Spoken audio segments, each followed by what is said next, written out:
Hello friends, welcome back to my channel. Friends, आज हम बात करेंगे वैशाख मास के अध्याय 4 के बारे में। तो आपको उससे पहले मैं अध्याय 4 से पहले आज आपको मैं सुनाऊंगी महामाया के 16 श्रृंगार की अद्भुत कहानी। आपने कहानियाँ तो बहुत सी सुनी होंगी, लेकिन क्या आप जानते हैं 16 श्रृंगार माता रानी को अर्पित करने के पीछे क्या रहस्य है? तो चलिए इस कथा के माध्यम से आपको सुनाते हैं और उसके बाद आप सभी प्रेम से सुनिएगा वैशाख महात्म का आज का अध्याय षष्ठ मतलब चौथे नंबर का। प्रथम कल्प में एक बार मिथ्या देवी अपने पति अधर्म और भाई कपट के साथ मिलकर भूलोक पर घर घर अत्याचार फैला रही थीं। लोभ ने अपनी दोनों पत्नियों सुधा और पिपासा के साथ मनुष्यों का जीना दुश्वार कर दिया। लोग एक दूसरे का धन, भूमि, पुत्री तथा पत्नियों का हरण करने लगे। चारों ओर व्यभिचार, अत्याचार फैल गया। अधर्म और मिथ्या देवी का शासन हो गया। प्रजा त्रस्त होकर त्राहिमाम करने लगी। तब सप्तऋषियों ने महामाया परमेश्वरी की उपासना और कठिन परिश्रम किया। आदिशक्ति माता तब ऋषियों को उनकी तपस्या का फल प्रदान करने के लिए प्रकट हुई। भूतल पर धर्म की स्थापना करने के लिए और अधर्म का नाश करने के लिए माता रानी ने अंश रूप में अपने शरीर से अग्निदेव और उनकी पत्नी स्वाहा देवी को यज्ञदेव तथा उनकी पत्नी दीक्षा देवी और दक्षिणा देवी को पितृदेव और उनकी पत्नी स्वधा देवी को पुण्यदेव और उनकी पत्नी प्रतिष्ठा देवी को सुशील देव और उनकी पत्नियों में शांति देवी और ज्वाला देवी को ज्ञानदेव और उनकी पत्नियां बुद्धि देवी, मेधा देवी, घृति देवी को अपने शरीर से उत्पन्न किया। अधर्म तथा मिथ्या देवी की सत्ता को समाप्त करने का आदेश दिया। हजारों वर्षों तक बड़ा भीषण युद्ध चला, लेकिन मिथ्या देवी को कोई भी हरा नहीं पाया। यह देखकर माता परमेश्वरी ने अपने शरीर से पुनः वैराग्य तथा उनकी पत्नी श्रद्धा देवी और भक्ति देवी को वायुदेव और उनकी पत्नी स्वाति देवी को मोहदेव तथा उनकी पत्नी दया देवी को सुखदेव तथा उनकी पत्नी तंद्रा देवी और प्रीति देवी को तथा रुद्रदेव और उनकी पत्नी कालागम देवी को अपने शरीर से उत्पन्न किया। फिर से उन सबके बीच भीषण युद्ध छिड़ गया। एक ही क्षण में रुद्रदेव और उनकी पत्नी कालागम देवी ने मिथ्या देवी तथा अधर्म और कपट को तथा उनके सभी साथियों को बंदी बना लिया। 1000 वर्षों तक बंदी गृह में मिथ्या देवी पड़ी रहीं और उसी कारागार में रुद्रदेव और उनकी पत्नी कालागम देवी की तपस्या में लीन रहीं। मिथ्या देवी की तपस्या से प्रसन्न होकर आखिरकार रुद्रदेव और माता कालागम देवी प्रकट हुई और मिथ्या देवी को आशीर्वाद दिया। रुद्रदेव ने मिथ्या देवी को आशीर्वाद देते हुए कहा, हे मिथ्या देवी, सतयुग में तुम अदृश्य रहोगी, त्रेता में तुम सूक्ष्म रूप से रहोगी, द्वापर में तुम आधे शरीर से रहोगी और कलयुग में तुम संपूर्ण शरीर से रहोगी। कलयुग में ही सर्वत्र तुम्हारा शासन होगा। तब माता कालागम देवी ने मिथ्या देवी को आशीर्वाद स्वरूप कहा, हे मिथ्या देवी, हमारे शरीर के 16 श्रृंगार का अंश रूप से धरती पर अवतरण हुआ है।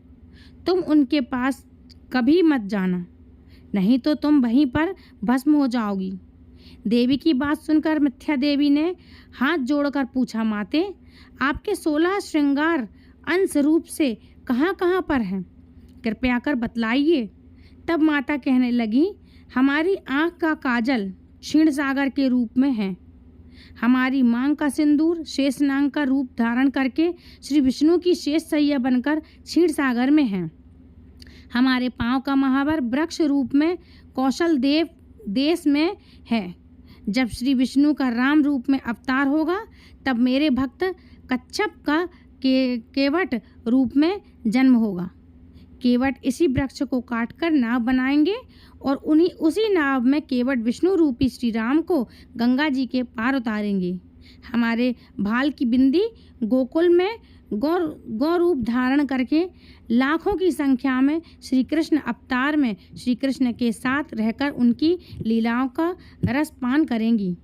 हमारी चूड़ियाँ नदियों का रूप धारण करके सरयू नाम से जानी जाएंगी, जो श्री राम की लीलाओं का रसास्वादन करेंगी। हमारी पायल पीताम्बर का रूप धारण करके हमेशा श्री कृष्ण के शरीर पर विद्यमान रहेंगी। हमारे पाँव के बिछुए मंदराचल पर्वत के नाम से जाने जाएंगे। अगले कल्प में सागर मंथन की लीला होगी, जिसमें मंदराचल पर्वत मथनी बनेंगे।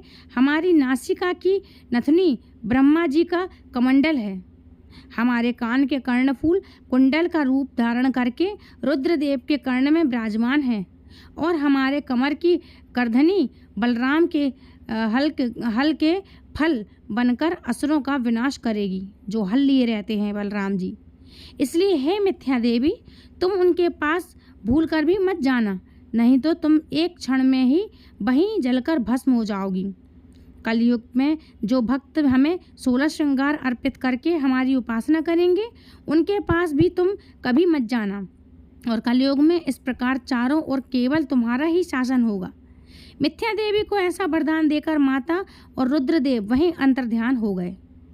जय माता दी। अब सुनिए। जय जय श्री राधे कृष्ण। अब सुनते हैं अध्याय 4।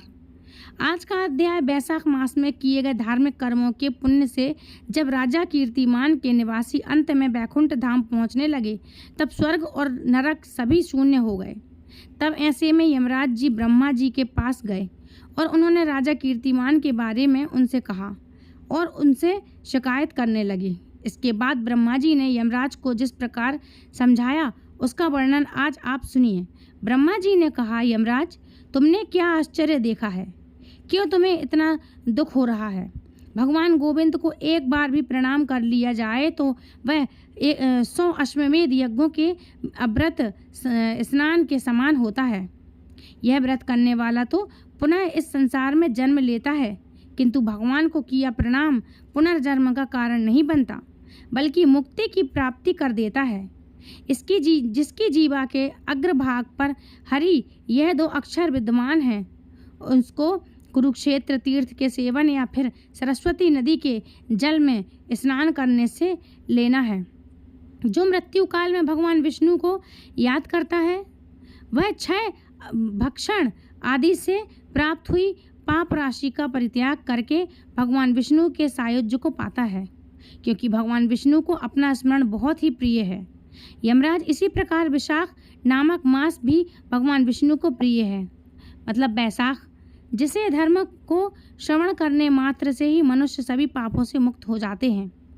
उसके अनुष्ठान में तत्पर रहने वाला मनुष्य अगर मुक्ति को प्राप्त हो तो फिर भी उसके लिए कहना ही क्या है।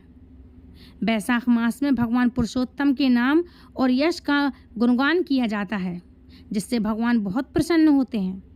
पुरुषोत्तम श्रीहरि संपूर्ण जगत के स्वामी और हमारे जनक हैं। यह राजा कीर्तिमान बैसाख में उन्हीं भगवान के प्रिय धर्मों का अनुष्ठान करता है, जिससे प्रसन्नचित्त होकर भगवान विष्णु सदा उनकी सहायता में स्थिर रहते हैं। भगवान वासुदेव ने के भक्तों का कभी अमंगल नहीं होता। उन्हें जन्म मृत्यु जरा भी व्याधि का भय नहीं रहता। कार्य में नियुक्त किया हुआ पुरुष अगर अपनी पूरी शक्ति लगाकर स्वामी के कार्य साधन का प्रयास करता है तो उतने में ही वह कृतार्थ हो जाता है। अगर शक्ति के बाहर का कार्य उपस्थित हो जाए तो स्वामी को उसकी सूचना देते हैं। उतना कर देने के बाद वह उरण हो जाता है और फिर खुद का भागी होता है। जिसने उस प्रयोजन को अपने स्वामी से निवेदन कर लिया है, उसके ऊपर ना तो कोई ऋण है और ना ही कोई पाप लगता है।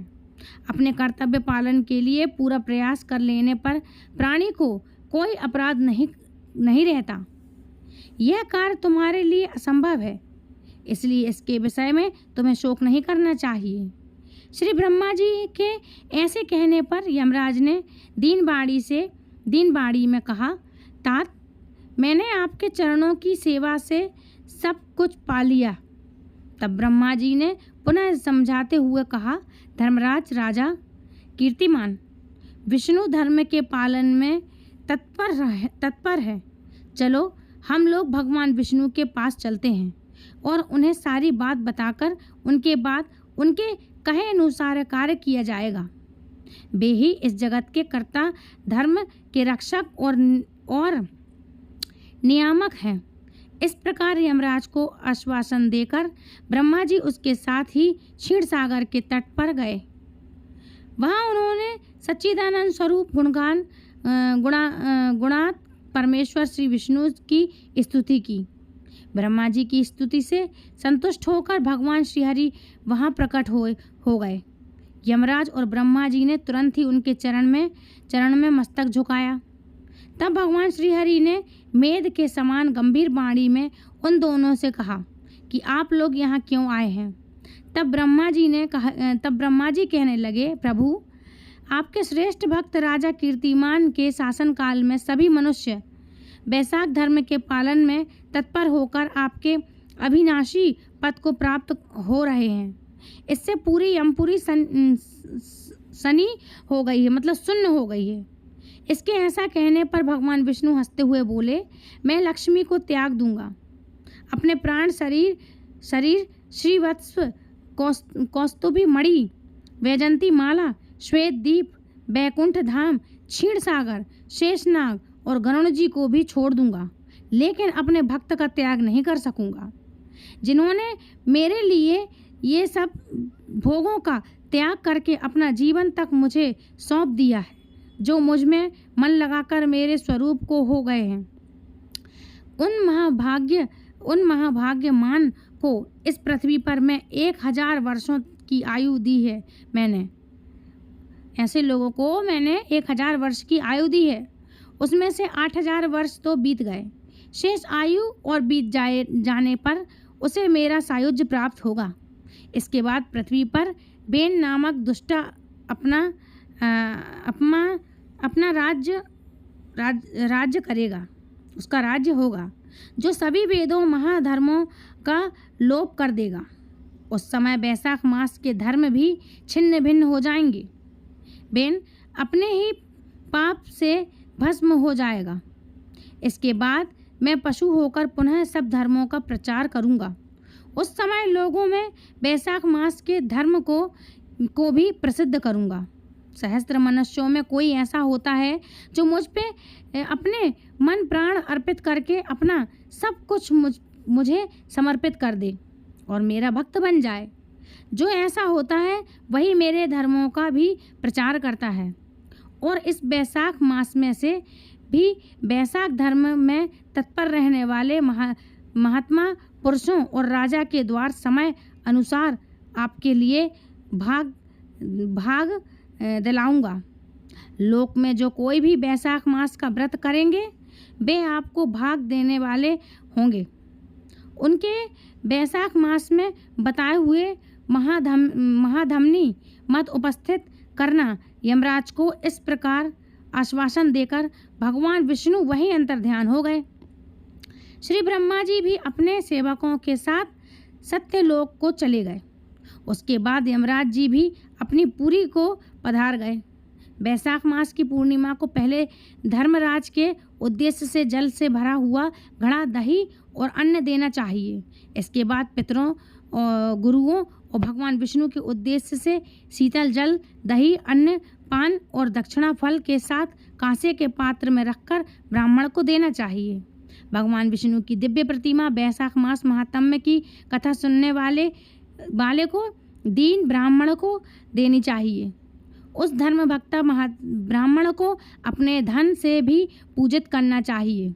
राजा कीर्तिमान ने सब कुछ उसी प्रकार किया तो उन्होंने पृथ्वी पर वनवांछित भोग कर शेष आयु पूरी होने के बाद पुत्र पौत्र आदि के साथ श्री विष्णु धाम को प्रस्थान किए। मिथिलापति ने कहा, महामते दुरात्मा राजा बेन सबसे पहले स्वयंभू मनवंतर में हुआ था और यह राजा इवाक कुलभूषण कीर्तिमान वैवस्वत मनवंतर के व्यक्ति हैं। यह बात पहले मैंने आपके मुख से सुन रखी थी, परंतु इस समय आपने और ही बात कही है कि राजा जब बैकुंठ चले जाएंगे उसके बाद राजा बेन उत्पन्न होगा। मेरे इस संचय को आप दूर कीजिए। तब श्रुतदेव जी ने कहा, राजन, पुराणों में जो विषमता प्रतीत होती है वह युग वेद और कल्प वेद की व्यवस्था के अनुसार किसी कल्प में ऐसी ही हुआ होगा कि पहले राजा कीर्तिमान और उसके बाद बेन हुआ होगा। इसलिए कहीं कथा में समय की विपरीत तो देखकर उसके अप्रमाणित होने की आशंका कभी नहीं करनी चाहिए। मतलब आगे पीछे कुछ हो जाता है तो इसमें आशंका कभी हमें नहीं करनी चाहिए। श्रुतदेव जी बोले, मेष राशि में सूर्य के स्थित रहने पर जो बैसाख मास में प्रातःकाल स्नान करता है और भगवान विष्णु की पूजा करके इस कथा को सुनता है, वह सभी पापों से मुक्त होकर भगवान विष्णु के परम धाम को प्राप्त होता है। इस विषय में एक प्राचीन इतिहास कहते हैं, जो सभी पापों का नाशक, पवित्र कारक, धर्म अनुसार निष्ठ उपनिषद विद्याओं में परिनिष्ठित और इच्छाहित थे। वे भिक्षा में मिले हुए भोजन से ही अपना पेट भरा करते थे और पूर्ण जीवन बिताते हुए गुफा में रहते थे। उनमें से एक का नाम था सत्यनिष्ठ और दूसरे का नाम था तपोनिष्ठ। वे उन्हीं नामों से तीनों लोकों में विख्यात थे। सत्यनिष्ठ सदा भगवान विष्णु की कथा में तत्पर रहते थे। जब कोई श्रोता या वक्ता नहीं होता था तब वे अपने नित्य कर्म किया करते थे। अगर कोई श्रोता उपस्थित होता तो वे उसे निरंतर भगवान कथा सुनाते और अगर कोई कथावाचक भगवान विष्णु की कल्याणमयी पवित्र कथा कहता तो भी वे अपने सभी कर्मों को समेटकर उसे सुनने में तत्पर होकर कथा को सुनने लगते थे। वे अत्यंत दूर के तीर्थों और देव मंदिरों को छोड़कर तथा कथा विरोधी कर्मों का परित्याग करके भगवान की दिव्य कथा सुनते और श्रोताओं को फिर बाद में स्वयं भी सुनाते थे। कथा समाप्त होने पर सत्यनिष्ठ अपना बाकी बचा हुआ कार्य पूरा किया करते थे। कथा सुनने वाले पुरुष को जन्म मृत्यु में संसार संबंध की प्राणी नहीं होती, मतलब संसार संबंध की प्राप्ति नहीं होती। इसके अंतःकरण की शुद्धि हो जाती है। भगवान विष्णु में जो अनुराग की कमी है वह दूर हो जाती है। उनके प्रति भक्ति गहरी और गाढ़ी हो जाती है। साथ ही साधु पुरुषों के प्रति सौहार्द बढ़ता है। कथा सुनकर मिले ज्ञान से मनुष्य भगवान चिंतन में समर्थ हो जाता है। श्रवण, ध्यान और मनन का वेदों में अनेक प्रकार से बताया गया है। जहाँ भगवान विष्णु की कथा ना होती हो और वहाँ साधु पुरुष ना रहते हों, वह स्थान साक्षात गंगा तट ही क्यों ना हो, निसंदेह त्याग देना चाहिए। जहाँ भगवान की कथा ना हो, जिस देश में तुलसी नहीं है या फिर जहाँ भगवान विष्णु का मंदिर नहीं है, ऐसा स्थान रहने के लायक नहीं है। यह निश्चय करके मुनिवर सत्यनिष्ठ सदा भगवान विष्णु की कथा और चिंतन में तत्पर रहा करते थे। दुर्वासा जी का दूसरा शिष्य तपोनिष्ठ दुराग्रह पूर्वक कर्म में तत्पर रहता था। वह भगवान की कथा को छोड़कर पहले अपने कार्य पूरा करने के लिए इधर उधर भटकता रहता था, इधर उधर जाया करता था। कथा की अवहेलना से उसे बड़ा कष्ट उठाना पड़ा। आखिरकार कथा परायण सत्यनिष्ठ ने ही उसको संकट से उबारा, उस संकट से उसका उद्धार किया। जहाँ लोगों के पाप का नाश करने वाली भगवान विष्णु की पवित्र कथा होती है, वहाँ सब तीर्थ और अनेक प्रकार के क्षेत्र स्थित रहने लगते हैं। जहाँ विष्णु कथा रूपी पुण्य नदी बहती रहती है, उस देश में निवास करने वालों की मुक्ति उनके ही हाथ में है। पूर्व काल में पंचायन देश में यशा नामक एक राजा थे, जो पुण्यशल बुद्धिमान राजा भूरी यशा के पुत्र थे। पिता की मृत्यु के बाद पूर्व यशा राज्य सिंहासन पर बैठे थे। धर्म की इच्छा रखने वाले, शूर, उदारता आदि गुणों से संपन्न और धनुर्विद्या में प्रवीण थे। उन महावती राजा ने अपने धर्म के अनुसार पृथ्वी का पालन किया। कुछ समय बाद राजा का सारा धन नष्ट हो गया। हाथी और घोड़े बड़े बड़े रोगों से पीड़ित होकर मर गए। उनके राज्य में ऐसा भारी अकाल पड़ा जो मनुष्यों को अत्यंत विनाश करने वाला था।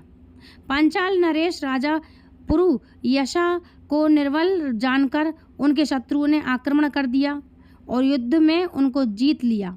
इसके बाद पराजित हुए राजा ने अपनी पत्नी शिखनी के साथ पर्वत की कंदरा में प्रवेश किया। साथ में दासी और सेवक गण भी थे। इस प्रकार छिपे रहकर राजा मन ही मन सोचने लगे कि मेरी यह क्या अवस्था हो गई है। मैं जन्म और कर्म से शुद्ध हूँ, माता पिता के हित में तत्पर रहा हूँ, गुरु भक्त, उदार, ब्राह्मणों का सेवक, धर्मपरायण, सब प्राणियों के प्रति दयालु, देव पूजक और जितेंद्रिय भी हूँ। फिर किस कर्म से मुझे यह विशेष दुख देने वाली दरिद्रता प्राप्त हुई है? किस कर्म से मेरी पराजय हुई है और किस कर्म के फलस्वरूप मुझे यह वनवास मिला है? इस प्रकार चिंता से व्याकुल होकर राजा ने खिमन से अपने सर्वज्ञ गुरु मुनि श्रेष्ठ याजक और उपया का स्मरण किया। राजा के आह्वान करने पर दोनों बुद्धिमान मुनीष वहां आए। उन्हें देखकर पांचाल प्रिय नरेश सहायता के लिए उठ खड़े हुए और बड़ी भक्ति के साथ गुरुदेव के चरणों में मस्तक रखकर प्रणाम किया। फिर वन में पैदा होने वाली शुभ सामग्रियों के द्वारा उन्होंने उन दोनों का पूजन किया और विनीत भाव से पूजा विप्रों में गुरु चरणों में भक्ति रखने वाला हूँ। मुझे किस कर्म से यह दरिद्रता, कोष हानि और शत्रुओं से पराजय मिली है? किस कारण से मेरा वनवास हुआ है और मुझे अकेले रहना पड़ रहा है? मेरे न कोई पुत्र है, न भाई है, न हितकारी, न मित्र। मेरे द्वारा सुरक्षित राज्य में यह बड़ा भारी अकाल अचानक कैसे पड़ गया? यह सब बातें विस्तार पूर्वक मुझसे बतलाइए। राजा के इस प्रकार पूछने पर वे दोनों मुनि श्रेष्ठ कुछ देर ध्यान मग्न होने के बाद इस प्रकार कहने लगे कि राजन, तुम पहले के 10 जन्मों तक महापाप व्याध अर्थात शिकारी रहे हो। तुम सब लोगों के प्रति क्रूर और हिंसापरायण थे। तुमने कभी लेश मात्र भी धर्म का अनुष्ठान नहीं किया। इंद्रिय संयम तथा मनोनिग्रह विग्रह का तुम में सर्वार्थ अभाव था। तुम्हारी जीवा कभी भी किसी भी प्रकार भगवान विष्णु का नाम नहीं लेती थी। तुम्हारा मन गोविंद के 4 चरणोविंद की चिंतन नहीं करता था और तुमने कभी भी मस्तक झुकाकर परमात्मा को प्रणाम भी नहीं किया। इस प्रकार दुरात्मा शिकारी का जीवन बिताते हुए तुम्हारे 9 जन्म पूरे हो गए। 10वां जन्म प्राप्त होने पर तुम सही पर्वत पर पुनः व्याध वहाँ सभी लोगों के प्रति क्रूरता करना ही तुम्हारा स्वभाव था। तुम मनुष्य के लिए साक्षात यमराज के समान थे। दयान, शास्त्र जीवी और हिंसापरायण थे। अपनी स्त्री के साथ रहते हुए राह चलने वाले पथि कोड़ा तुम बड़ा कष्ट दिया करते थे। बड़े भारी थे, तुम बड़े भरिष्ठ थे। इस प्रकार अपने हित को न जानते हुए तुमने बहुत सारे वर्ष बिता दिए। जिनके छोटे छोटे बच्चे हैं, ऐसे हिरणों और पक्षियों के वध करने के कारण तुम दुर्बुद्धि को इस जन्म में कोई पुत्र नहीं प्राप्त हुआ। तुमने सबके साथ विश्वासघात किया, इसलिए कोई तुम्हारा सहोदर भाई सगा भाई नहीं हुआ। मार्ग में तुम सबको पीड़ा देते रहे, इसलिए इस राज्य में तुम मित्र रहित हो। साधु पुरुषों के तिरस्कार से शत्रुओं द्वारा तुम्हारी पराजय हुई है। अपने पूरे जीवन में कभी भी दान न देने के कारण दोष से तुम्हारे घर में दरिद्रता प्राप्त हुई है। तुमने दूसरों को सदा परेशानी में डाला है, इसलिए तुम्हें दुष् वनवास मिल गया है।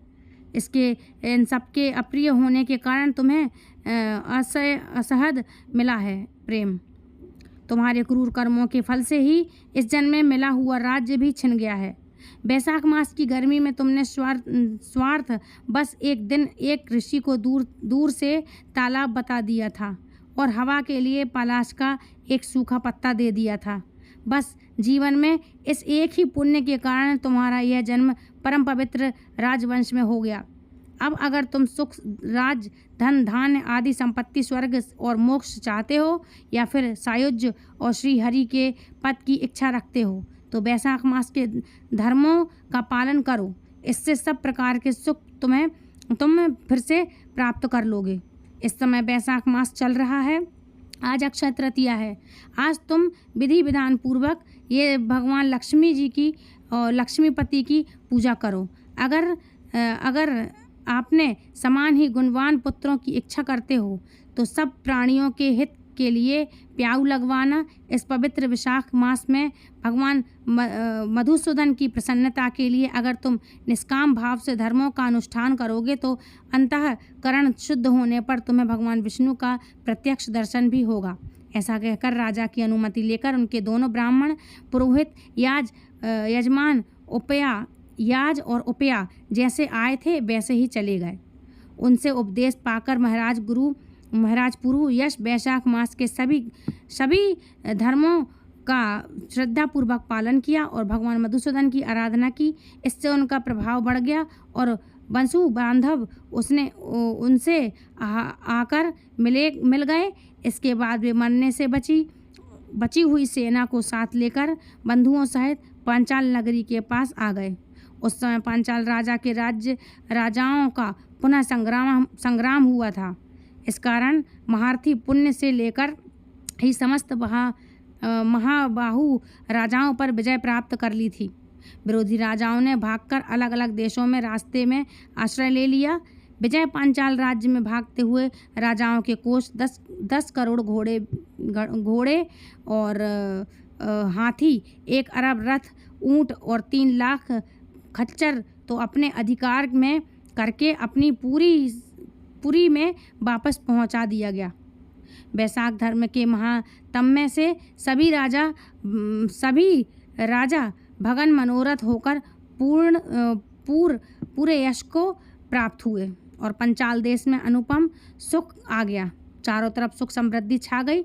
भगवान विष्णु की प्रसन्नता से इस धरती पर उनका एक छत्र राज्य हुआ और गुरुवरता, उदारता आदि गुणों से संयुक्त होकर 5 पुत्र भी हुए उन्हें, जो दृष्टि, कीर्ति, केतु, धृष्ट, दुम और चित्रकेतु के नाम से विख्यात हुए थे।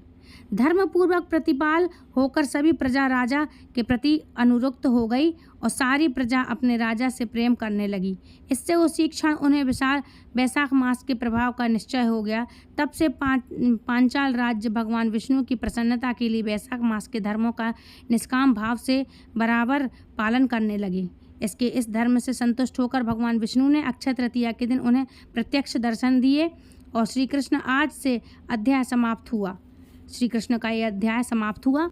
तो फ्रेंड्स, ये थी आज की कथा। आई होप आपके लिए पसंद आई होगी। यदि पसंद आई तो लाइक, शेयर, कमेंट करें। चैनल सब्सक्राइब करना बिल्कुल ना भूलें। तो फ्रेंड्स, ये आज का अध्याय समाप्त हुआ। अगले अध्याय में हम जानेंगे राजा पुरुष को भगवान का दर्शन के द्वारा भगवान की स्तुति और भगवान के वरदान से राजा की संयुक्त मुक्ति तथा शंख व्याध, ये सब चीज़ें जो संवाद के बारे में और व्याध पूर्व जन्म में वृत्तांत के बारे में बताऊंगी मैं आपको। उम्मीद है आपको पसंद आएगा। मिलती है ऐसे इंटरेस्टिंग जानकारी के साथ नेक्स्ट वीडियो में। तब तक के लिए राधे राधे, हरे कृष्णा, हरि बोल।